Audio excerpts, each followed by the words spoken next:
Today, we are breaking down the hidden mechanics of medical staffing.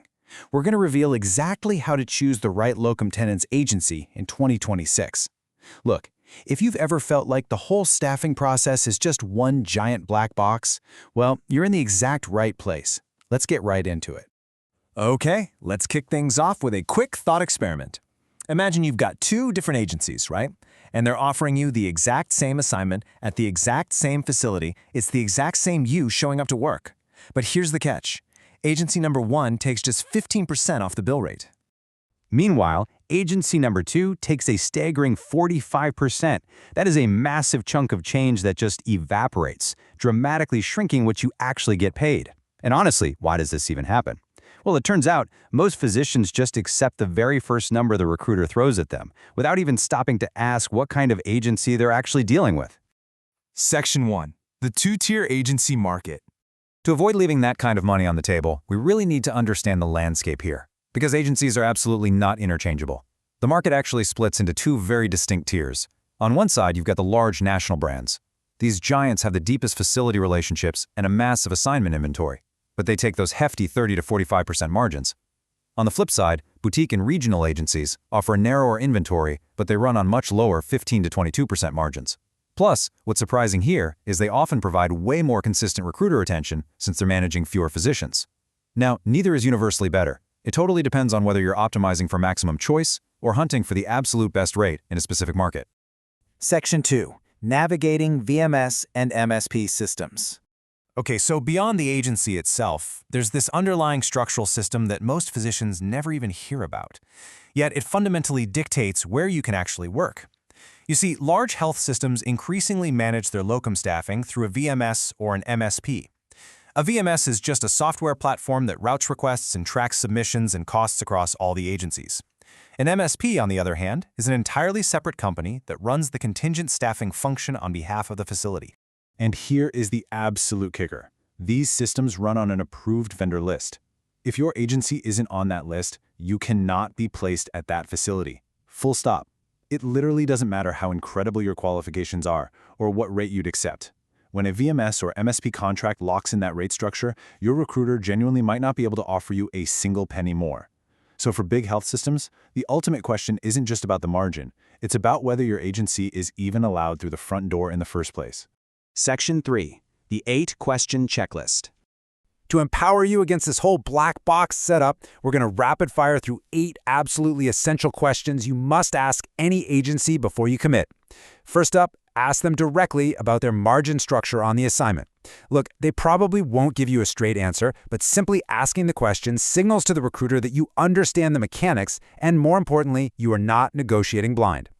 Second question. Skip the guesswork and directly confirm, are they actually on the approved vendor list for the specific facilities you want to work at? If they aren't, you are completely wasting your time. Number 3, clarify the credentialing timeline. And specifically, ask exactly who owns that process if the facilities committee causes unexpected delays. You absolutely need to know who's going to be actively pushing your paperwork through all that bureaucratic mud. Fourth, you've got to dig right into the malpractice coverage. Find out if it's an occurrence policy or a claims-made policy. Ask about the limits, and critically, is tail coverage included? Because trust me, you do not want a surprise bill for tail coverage popping up years down the line. Fifth on the list, uncover those termination terms. You're specifically hunting for kill fees, clawbacks, and the cancellation terms on both sides. You have to know exactly what happens if the facility suddenly cancels on you or if you ever need to walk away. Number 6. Verify exactly how the housing stipend is set. Is it a flat rate or is it based on real local costs? Because a generic national average stipend will quietly but surely shrink your real take-home pay if you get placed in a high-cost market.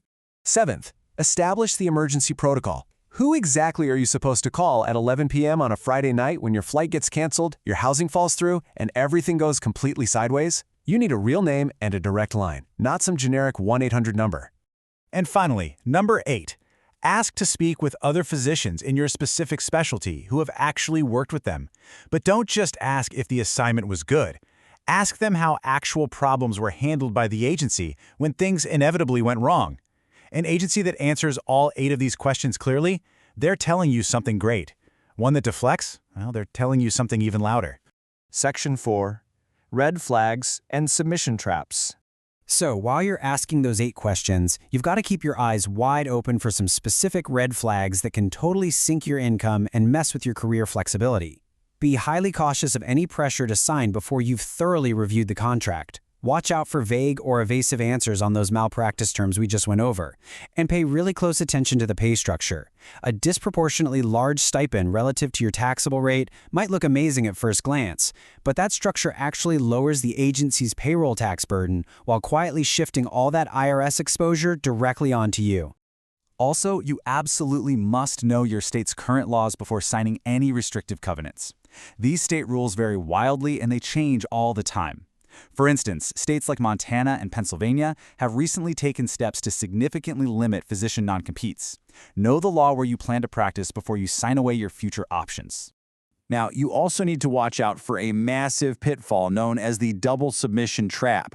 Never ever let 2 different agencies submit you to the same facility simultaneously.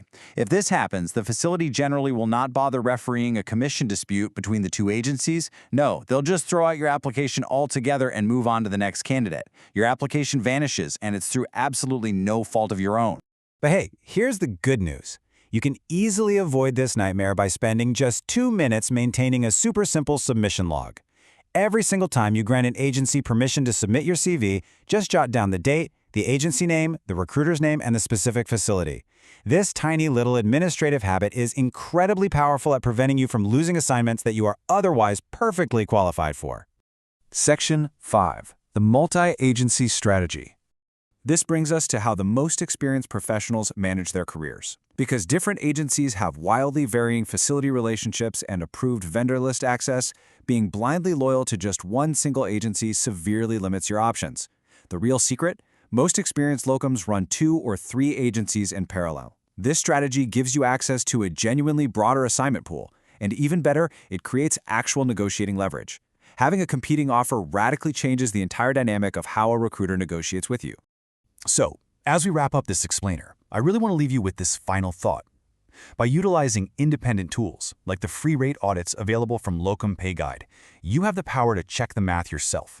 You really have to ask yourself a hard question today. Are your current agencies truly working to maximize your value in the market, or are they just using their insider knowledge to protect their own 45% margins? Know your worth and negotiate accordingly.